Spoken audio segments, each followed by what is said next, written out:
We remain steadfast in our commitment in delivering local news that matters, stories that inspire, enriching the lives of Filipinos in Central and Eastern Visayas, in the Philippines and across the globe. This is your GMA Regional TV, kapuso ng bawat Pilipino.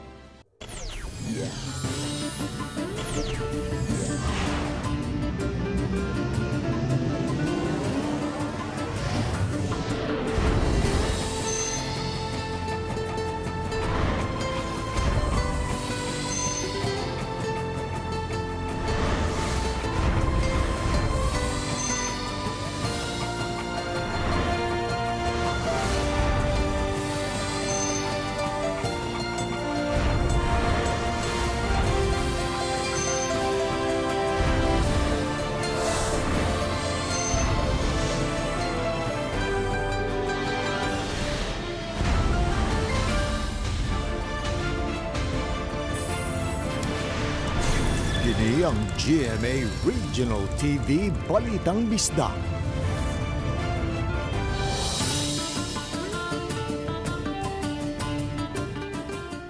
Mayong hapon, kining inyong GMA Regional TV Balitang Bisdak.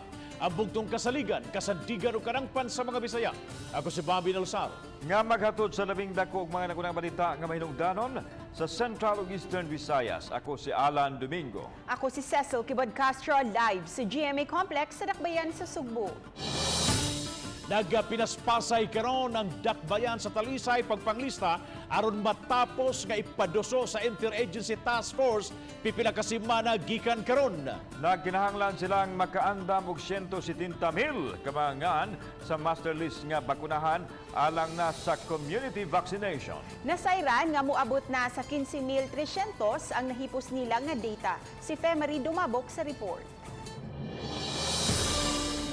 Gibahin ang encoding sa 22 ka mga barangay sa Dakbayan sa Talisay sa tulo ka mga Rural Health Unit.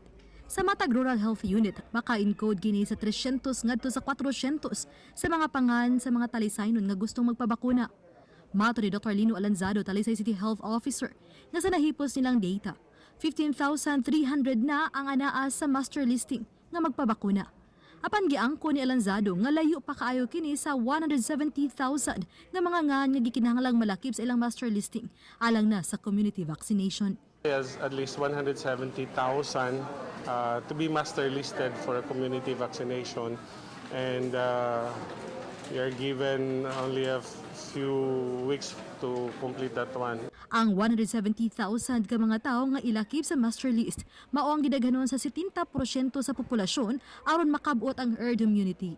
Samtang gipaybaw ni Mayor Samsam Gulyas nga naa pa ang 40 milyones pesos nga gigahin sa miaging tuig aron ipalit og mga bakuna. Mamahimong gamiton kini sa pagpadayon unya sa pagtubag sa panginahanglan sa pagpamakuna. We're putting it aside.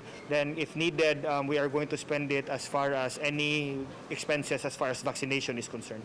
Gidugang si Lanzado nga nagharang mayor og napo ka mga nurses aron idestino na unya sa dugang vaccination site nga ablihan sa Dakbayan. Hinuon gipaybaw ni Edgar Mabuna, City Budget Officer, nga may 2 milyones pesos nga gahin ang City Health Office alang sa immunization program nga mamahimong maoy gamiton sa sweldo sa dugang napo ka mga nurses. Manang ang katong hiring for additional personnel para sa amo ang pag-open og mga additional vaccination center niya nagkuan mi contractual services for new nurses. Uba ni John Sulon. Ako si Femery Dumabok. Balitang Bisdak.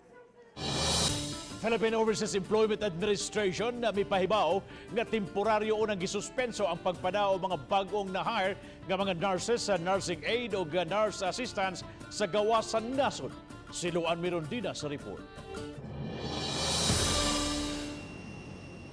Balik normal na ang operasyon sa mga incoming international flights sa Mactan Cebu International Airport sukad kagahapon, Hunyo 6. Apan ang RTV Balitang Bisdak nakadawat og pipila ka mga reklamo ug pangutana sa mga pasahero sa mga outbound international flights nga matud pa na offload. buot nilang masayod kung may mga kausaban ba sa protocol sa international flights. Apan ang chairman sa Mactan Airlines Operation Council sa text message mitataw nga wala may additional protocol nga gipatuman alang sa mga OFW. Gidasunan usab kini sa Philippine Overseas Employment Administration kon POEA. Giawhag sa POEA ang nakasinati og mga kakulian sa biyahe sa pagtawag sa ilang 24/7 hotline nga 0919-067-4031 o mag-email sa poea_cebu@poea.gov.ph. Apan gipahibaw hinuon sa POEA nga sugod niadtong Biyernes, Hunyo 4, gipatuman niini ang temporary suspension of deployment sa mga bag-ong na-hire nga mga nurse, nursing aide ug nurse assistants. Sa naasoing advisory sa POEA, gipasabot niini nga naabot na ang annual deployment ceiling nga 5,000 ka mga bag-ong na-hire nga mga healthcare workers. Ang mga healthcare workers nga naisyuhan na og corresponding overseas employment certificates tugutan hinuong makabiyahe alang sa ila mga overseas employment. Uban ni Marlon Melgazo, Luan Merondina, Balitang Bisdak. Ginstriksyon sa kadagkuhan sa kapulisan sa Dakbayan sa Mandawi ang ilang mga police stations. Gitan-aw kon limpyo og hamogaway ba kini alang sa publiko nga ilang gialagaran og gisilbihan. Ang report ni Nico Sereno. Gipangunayan ni mga opisyales sa Mandawi City Police ang inspeksyon sa Basak Police Station. Lain-laing aspeto ang gitanaw sama sa kahimtang sa edipisyo, kalimpyo sa palibot, lakip na ang mga comfort rooms. Gawa sa kampanya kontra kriminalidad ug internal cleansing, laing gipahimugatan ang kaandam sa mga personnel sa matag istasyon sa kapulisan. Subay kini sa mando sa bag-ong PNP chief. Intensified cleanliness policy within the ranks and to the communities, kalimpyo, sa gawas, sa sulod, sa tasatag sa nila ka-opisina. Gisuta sab ang kahimtang sa custodial facilities o prisuhan.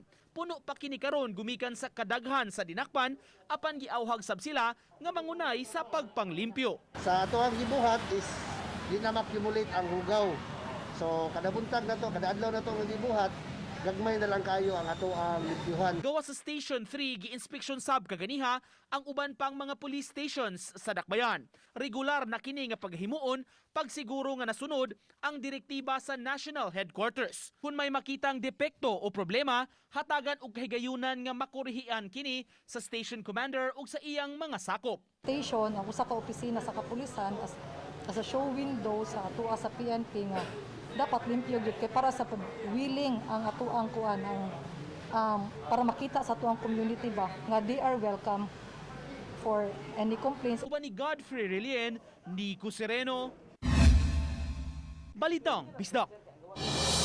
Sa lalawigan sa Negros Oriental, nakasugod na ang pagpamakuna alang sa mga senior citizens sa Dumaguete City human madawat ang 10,000 doses sa Sinovac vaccines. Usa sa nagpabakuna ang 78 anyos nga si Eduardo Liciones nga retired regional director sa Department of Agriculture. Giubanan usab ni Dr. Juditha Cora Habunin, emergency resident doctor sa usa ka tambalanan ang iyang 91 anyos nga inahan. Hinuon adunay wala mabakunahi tungod sa kataas sa ilahang mga blood pressure. Aduna say miduaw sa vaccination site sa Pamasin nga mabakunahan apan miuli kay wala malakip ang ilang mga pangan sa listahan. Gipasabot sa Dumaguete City Health Office nga 400 lang ang mabakunahan matag adlaw ug first come first serve basis.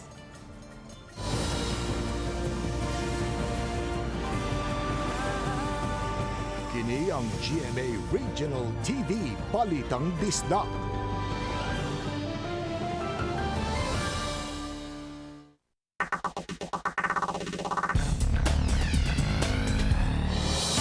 Nakuhaan sa CCTV ang panagpanggal tabo kaganina tali sa pribadong sakanan o sa patrol car sa kapulisan. Ang report ni Nico Sereno.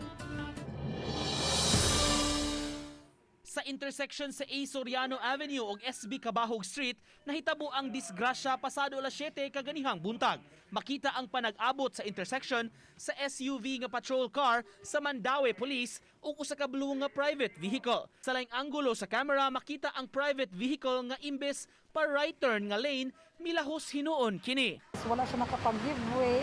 And second is pagkatong pagbit sa light. Gumikan sa insidente na apektuhan ang dagan sa trapiko sa busy nga lugar. Nag-imbestigar na ang taga-traffic group ug kadagkuan sa team sa hitabo. Napiyapi ang atubangang bahin sa patrol vehicle gumikan sa insidente apan nasayran nga functional umagamit pa kini. Nasayran nga gitosab ang private vehicle human sa hitabo. Wa hinoy nasamdan sa insidente. Matod sa kapulisan, misaad ang driver sa SUV nga moabaga sa galastuhan pagpaayo sa police vehicle. Willing na mo bayad sa damage sa ato ang PNP car. So nagkasabot na sabot sila. Wala pa namo nakuhaan og habig ang driver sa pribadong sakyanan.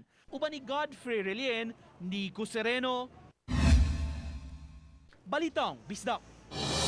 Walo ka mga kongresta milagda og manifesto nga nagsuporta sa palisiya sa lalawigan Cebu nga naumol pinagi sa usa ka provincial ordinance sa pagdawat sa mga returning overseas Filipino ug overseas Filipino workers. Ani ang report. Sa pagbalik na sa international incoming flight sa Mactan Airport, may patigbabaw ang executive order ni Governor Juan Garcia nga gipasubay sa provincial ordinance. Kini ang pagpaswab test dayon sa mga maabot sa airport nga mga ROF ug OFW ug magpaabot sa hotel sulod sa 24 ngadto sa 48 oras ug kung magnegatibo ang resulta mamahimong makapauli kini aron ipadayon ang home isolation ug inig kapito ka adlaw usba na usab ang swab. Samtang ang tagalaing probinsya iswab test ug mamahimong mistar sa hotel, inig negative mamahimong makapauli silang tagsa-tagsa ka probinsya ug didto na magpadayon sa ilang quarantine period. Ang lakang ni Governor Juan Garcia gisuportahan sa 7 ka mga kongresista sa mga distrito ug usa ka party list representative. Naglakip kini nilang Eduardo Gulia sa 1st District, Wilfredo Caminero sa 2nd District, Deputy Speaker Pablo John Garcia sa 3rd District, Janice Rimbangon sa 4th, Emery Uano Dizon sa 6th, Peter John Calderon sa 7th District ug Sunny Lagun sa Ako Bisaya Party List. Gihimugatan nila ang pagrespeto sa rule of law diin gihimo ang EO pinasubay sa provincial ordinance ug ang pagrespeto sa local autonomy. They are the legislators and so more than ever they recognize what the law is. Suma ni Garcia nga ang palisiya nga gipatuman sa lalawigan gipasubay sa pagtuon sa kaso sa COVID ug sa kahimtang sa mga tao nga mao'y nabuthan sa kalisod gumikan sa istriktong pagpatuman sa mga protocol. Being the elected representatives of their constituents, they have expressed in this manifesto the compassion for their own constituents and have abided by their sacred duty. Gidugang sa gobernador nga wa niya supaka ang malagda kun dili may patuman og gamay lang nga kausaban tungod ug alang sa pagpasayon sa mga OFW ug ROF nga naglisod ng daan. Kauban si Cleofer Lumayag, ako si Alan Domingo. Balitang Bisdak. 5 lang sa 30 ka mga traditional PUJ sa dakbayan sa Talisay ang sugod ng namasahero sa dakbayan sa Cebu. Subay ni ini gisusi ni Jonathan Tumulak, ang hepe sa City of Talisay Traffic Operations and Development Authority kung City Toda ang hinungdan nganong 5 lang ang namasahero lahos sa dakbayan sa Cebu. Iyang nasayran nga mas ganahan ang mga pasahero nga musakay sa modern jeepney kay komportable ug adunay mga buses usab nga air condition nga mulahos sa IT Park ug sa dakbayan sa Lapu-Lapu. Nasayran usab ni Tumulak nga adunay 46 ka mga free rides nga gitanyag sa mga buses ug sa mga modern jeepney. Plus, naapoy ng gawas daghan nga mga libreng sakay, so mo na hinungdan nga ni mas menos sila og pasahero kining mga traditional PUJ. Aron mas mapadali ang COVID-19 vaccination, Lapu-Lapu City misit up og dugang mga vaccination centers. Nanawagan usab sila sa mga volunteer doctors ug nurses nga mo mand sa vaccination site. Si Luan Mirondina adunay live report. May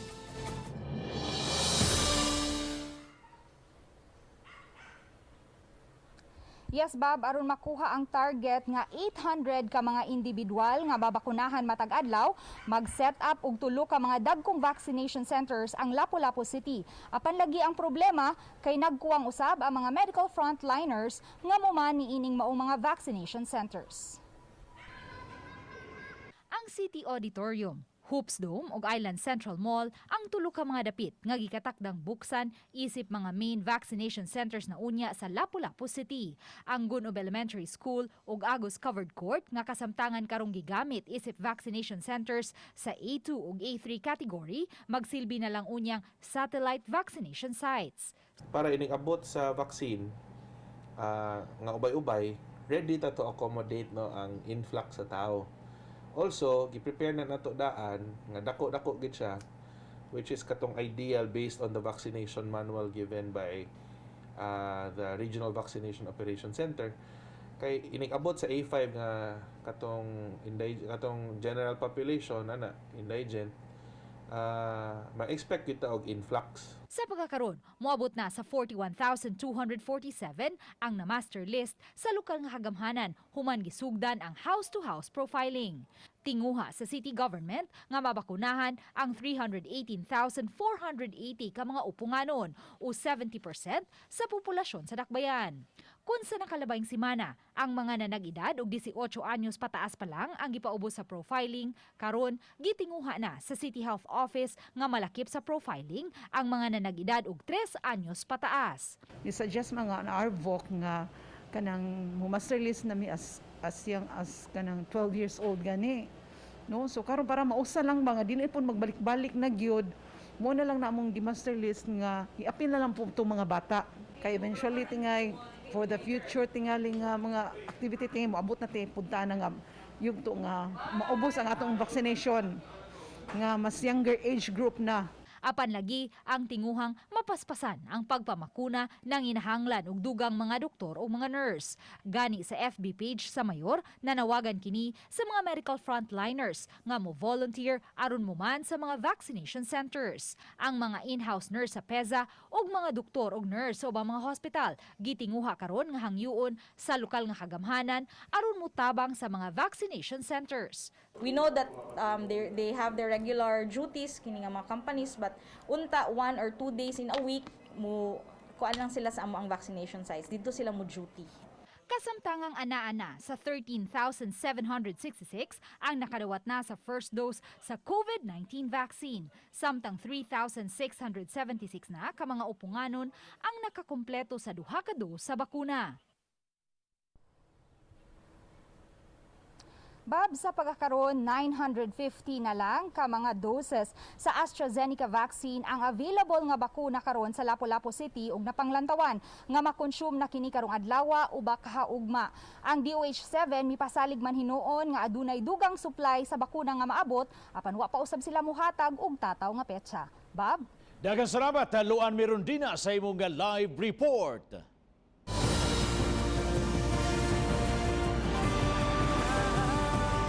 Kini ang GMA Regional TV Balitang Bisdak.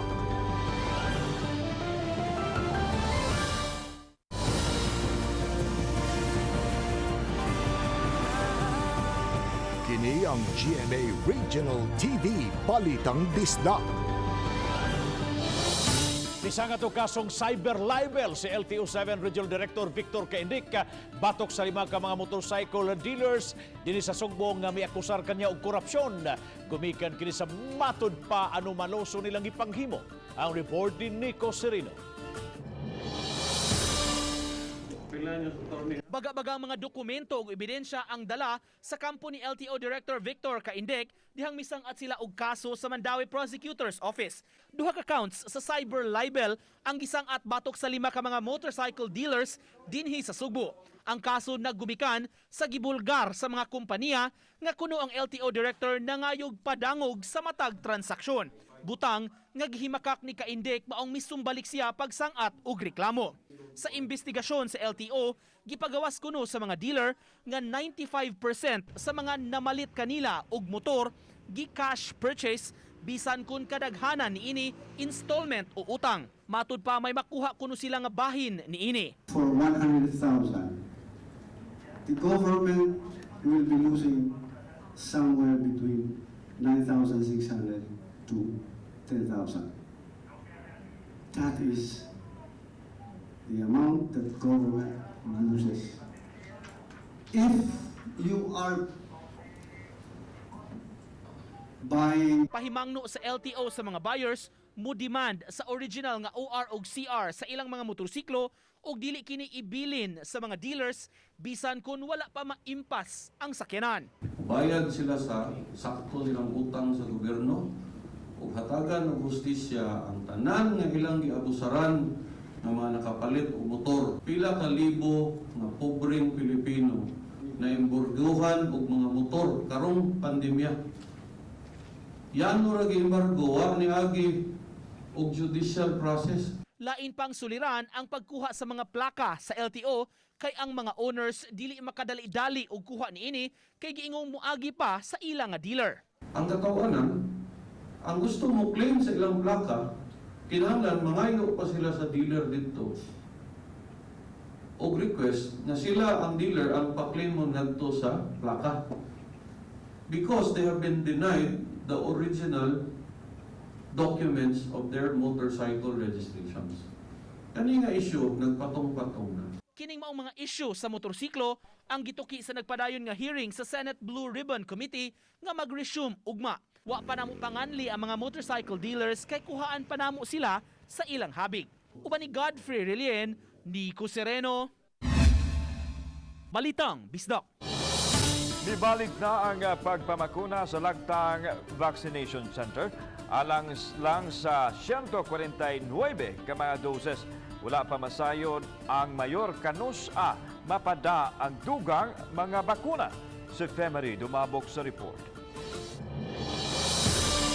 Gipahibaw ni Dr. Lino Alanzado, Talisay City Health Officer, nga karong adlaw adunay 149 na lang ka mga Sinovac vaccine alang sa nakaparehistro nga mga talisaynon.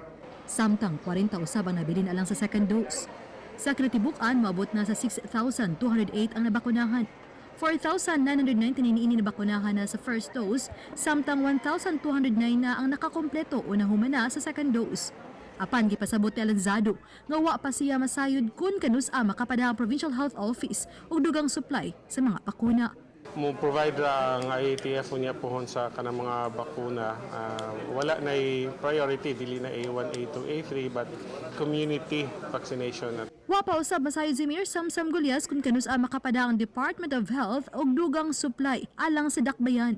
Apan ang hinaot siya nga mahatag na karong simanaha aron makabulo na og balik sa pagpamakuna ang dakbayan. Gibanduan na usab ni Gulyas si retired General Cecil Izra Sandalo ang vaccine czar sa dakbayan nga paspasan ang pagbukas sa katulong vaccination site aron masayon alang sa ubang talisaynon. Ako lagi instruct ang vaccination czar karon that hopefully by this week mahibaw na ta sa ato ang third site para ready na ta. Uban ni John Sulon, ako si Femery dumabok. Balitang Bisdak. Nasunog ang pampublikong merkado sa lungsod sa Alcoy. Isa nga sa second alarm ang sunog nga milanat gyud-dulan sa 2 ka oras. Una kini nagkontrolar matod sa Dalaget Fire Station. Maabot sa 1 milyon pesos ang gibiling danyo sa sunog nga nagsugod sa ikaduhang andana sa edifisyo. Matod ni Alcoy Mayor Angelo Sistoso nga usak sa gitan-aw nga hinungdan sa insidente mao ang faulty electrical wiring. Kasamtang ang atubangan sa merkado gipahimutang ang mga mamaligyaay tungod sa hitabo subling makig-alayon ang Alcoy LGU sa Bureau of Fire Protection alang sa katukuran sa ilang fire station. Sa nahitabong sunog, ang mga bombero sa Dalaget Fire Station ang nakigkumpati sa kayo. Sila magkubayad og pagpatukod personnel o building o fire station. So ongoing na siya nga negotiation nato ron.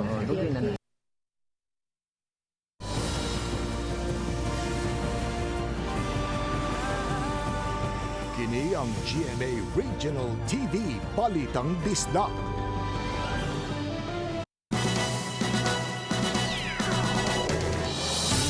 Small but terrible ug di gayud magpalupig sa iyang abilidad. Kini ang mahulagway sa photographer nga si Ives Tadeos Alimpos. Sa iyang height nga 3 feet, gipakita niya ang iyang kahana sa photography. Matud ni Ives, kaniadto pangandoy lang niya ug nakahiligan gayud ang pagkuha og hulagway.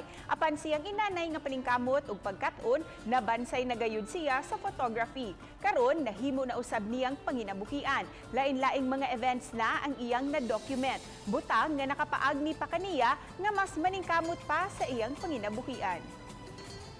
Digid na mawadan pero kanang pagka-diskriminasyon mao'y gihimo ng kakusog. Diligid ko kanang mo give up, di ko magpadaan na nila man. Human ilusad sa lalawigan sa Cebu sa Disyembre sa miaging tuig ang Sugbusog program nga magdasig sa mga local government unit nga magbukas og mga nursery. Ang nursery nga nahimutang sa Talisay City Compound napili sa ikaduhang dapit.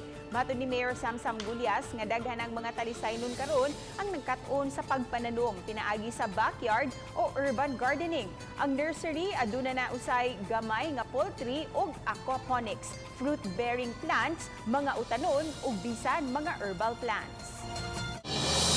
Sa lalawigan sa Siquijor, adunay bag-ong upat ka mga ambulansya karon. Ang lalawigan human ang Department of Health ug usa ka foundation. Mitugyan nini sa mga opisyal sa Siquijor. Mukantidad kini og 10 milyones pesos. Gidawat kini ni Dr. Mailing Quizon Brown, ang vice-gobernador sa Siquijor.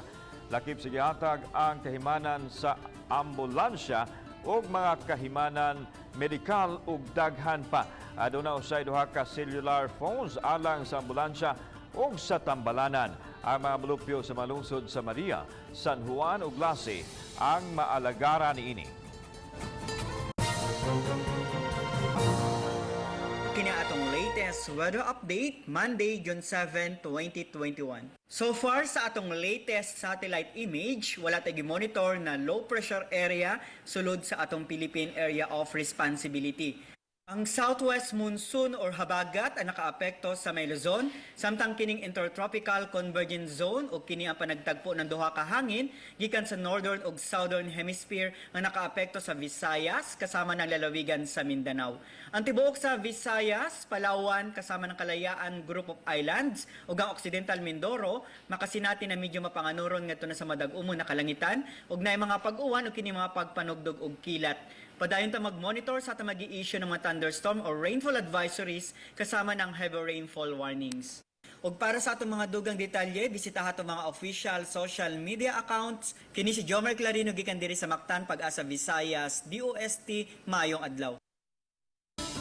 Sugbuanong Olympian Mary Joy Tabal miapod-apod og mga running issues ngadto sa mga sakop sa Dragon Boat team ni youth athletes sa Philippine Accessible Disability Services Incorporated. Siluan Mirudina sa report. Sulod sa mga buwan nga ubos ang Sugbo sa higpit nga quarantine status protocols na limitahan ang training sa Sugbuanong Olympian nga si Mary Joy Tabal. Busa sa balay na lang siya kanunay mag-workout. Sa lockdown, nakapamalandong usab siya sa mga grasya nga iyang nadawat nga mao'y nagdasig kaniya nga mupaambit sa mga grasya sa mga kaubang atleta. My sponsors bitaw are still very intact sa ako and checking on me kung unsa akong gipamati or how am I. So gahatag support gyapon sila nako, and then moto naka-think ko na if makahatag ba sila sa mga uban bata pod, and then I know daghan private companies and good people na willing bitaw mo help. Ang ilaha lang is di sila kabalo kung kinsa ilahang tagaan. Napilian niya ang youth athletes sa Dragon Boat team nga sama kaniya kaniadto nag-training nga way saktong running shoes. Part sa ilang training is kanang 3 times a week or 2 times a week gadagan sila to improve their endurance. So naagid sa ilahang training pod ang dagan. And then lisod kay gakakita ko nga since ako runner gud ko gadagan ko makita na ko prone kay sila sa injury and infections or unsa kung magtiniil gadagan sa karsada. Sa gift giving sulod sa Naval Forces Central, matagbatang atleta nakadawat og bag-ong running shoes, singlet, face mask ug ubang mga gamit. Usa kanila ang 13 anyos nga si Daniel Zapanta nga taga Pusok, Dakbayan sa Lapu-Lapu. Gusto ko may mong athlete para maka-inspire sa mga bata makatabang sa pamilya. Makabot na akong nga ambisyon. Samtang sa Agosto, gikatakdang mularga sa Baguio si Tabal alang sa iyang training isip pagpangandam sa marathon sa Tokyo, Japan karong Oktubre 17. Human niini, mularga na usab siya sa Hanoi, Vietnam aron mo representar sa nasod sa SEA Games nga magsugod sa hinapos nga bahin sa buwan sa Nobyembre. Karon full focus ako diri sa akong training sa Cebu, then we'll join the national team sa Baguio by August siguro ko maka-join sa ilaha kay nag-wait ko sa akong second job sa vaccine. Ang gi-require lang sa organizing country, ang Vietnam, is no vaccination, no game. So mo na karon ang mga national athletes nag-start na pod sa ila vaccination. Uban ni Marlon Malgazo, Luan Merondina, Balitang Bisdak. Salamat sa mga puso nato apil na sa gawas sa nasod nga kisayon sa mga dagkung mga nagunang balita sa rehiyon. Ako si Alan Domingo. Ugi ka namong tanan dinhi sa Central ug Eastern Visayas. Ako si Cecil Kibod Castro. Ang inyong balita, ang among balita kay matag lokal nga balita mahinungdanon kining inyong GMA Regional TV Balitang Bisdak. Buong puso para sa Pilipino. Ako si Bambi Nalosaro ug maayong hapon mga kapuso.